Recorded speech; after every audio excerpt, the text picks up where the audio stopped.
Actually, cons 1. Optimization in some places, especially the lobby.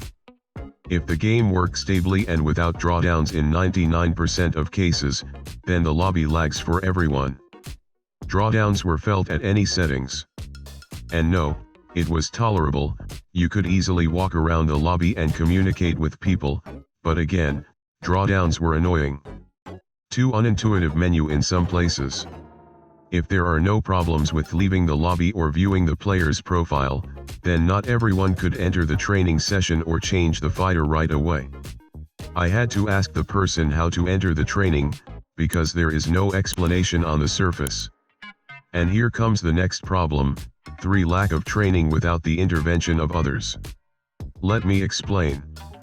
The fact is that at the time of the beta, you can enter the training only through the same arcade machine.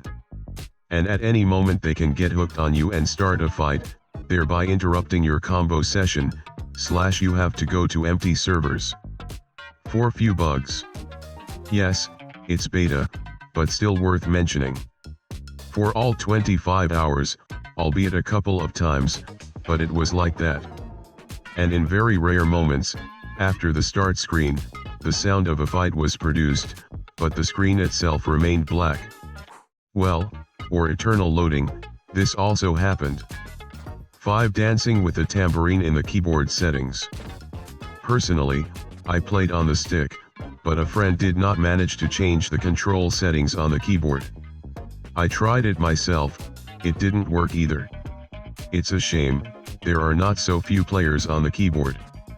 But almost all the problems from the list are of a technical nature, which can be easily fixed before the release.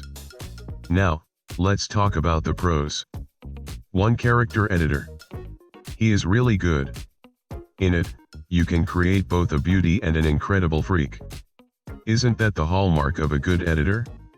There are really a lot of settings, but in the release version you will also be allowed to play for it. 2. The lobby system itself. Thanks to her, the interaction with the players goes to a new level. You can communicate directly, and not like in the last part, prefabricated phrases. You can interact with each other's Persians, play a match by simply sitting in one arcade and a lot more. Thanks to this, tournaments are organized many times easier. What are you talking about? There is even a built-in one. Because of such earthliness, you can easily catch some esportsman and play with him, blunder. 3. Mechanics. Including brought new mechanics. Drive system. Now, almost everything except supers uses that scale from above, empowered blows, X blows, parry, drive rush / impact, we'll talk later. When it is empty, you are cut off from all these functions for 15 seconds. Also, become more vulnerable, and I can finish you off with cheap damage. Roughly speaking, you take damage per block, albeit a small one. Drive impact. An attack that goes through regular hits. On a successful hit, it gives access to a combo. It costs 1 bar cell. You can kill with an impact in response. When hit against a wall, you are thrown into it. But if there is no scale left, and you are pressed, pray, because there is a stun. The opponent can roam to the fullest. Blocking will push you back hard. When used at the same time, direct frame to frame, both of you will be thrown back. Looks cool, right? Drive impact can be killed with a grab, by the way. Drive rush. A mechanic aimed at increasing damage for combos, well, or pressing. Spends a lot of meters. The chance of screwing everything up is quite high. Probably the most inhospitable mechanic for beginners. Drive parry. Unlike Street Fighter 3, parrying has been greatly simplified here. Now it is worth pressing just one button, and the enemy projectile / projectile is gone. But there is also perfect parry. With the right timing, everything freezes, and a window opens for a counterattack. Super / ultra / critical art. As mentioned earlier, now there is a separate scale for Suprox, which can be spent on several varieties of those very tricks. Shown above is LV3. Punishing capture. Under certain conditions, as a rule, the opponent missed with a blow, the capture animation changes, and takes many times more damage. For netcode and crossplay. Thanks to the excellent rollback netcode, in beta, playing online feels smooth and clear, unless you go to a Japanese server, of course. Huge progress after the 5, bravo Capcom. 5 stylistics in general. Yes, there is more IMHO, but this part feels really like a Street Fighter. Newcomers to the series also came to me.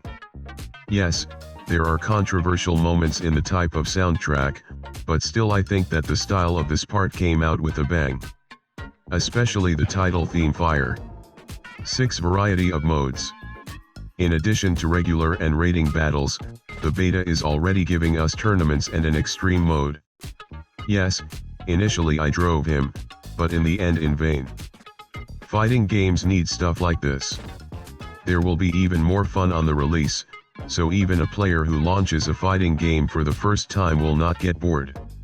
Well, the company will have something to cut into, of course. One controversial thing. Modern management. Yes, finally literally everyone can play a fighting game. But on the other hand, would I recommend using this mode for beginners who want to stay in the game in the future?